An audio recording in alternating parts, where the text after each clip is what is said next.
Notre éditorialiste Slimane Zeguidour est avec nous. Alors ces frappes, Slimane, frappes américaines et britanniques, elles ont provoqué beaucoup de réactions, notamment des condamnations dans la région.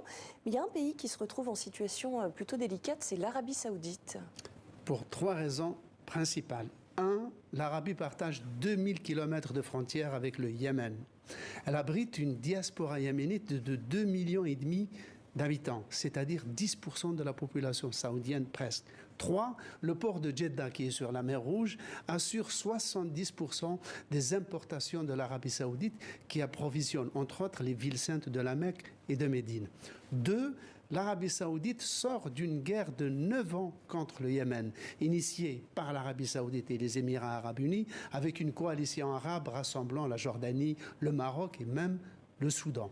Elle a signé une trêve il y a 2 ans et elle rêve de sceller une paix définitive avec son voisin, d'autant plus que l'Arabie rêve maintenant de restaurer son image à l'international. Elle se propose même d'accueillir l'exposition universelle de 2030. Donc on veut la paix et d'abord avec les voisins.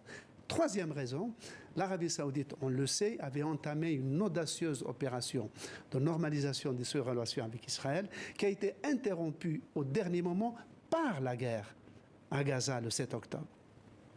Depuis, l'Arabie saoudite met un bémol à cet aspect de sa volonté de normaliser avec Israël. Et du coup, si on attaque le Yémen, ça veut dire qu'il y aura une extension du conflit israélo-palestinien aux frontières même du royaume, ce qui va inopportunément rappeler à l'opinion publique arabe que ces pays du Golfe avaient des intentions si favorables à Israël. Merci beaucoup Slimane Zeguidour pour ces précisions.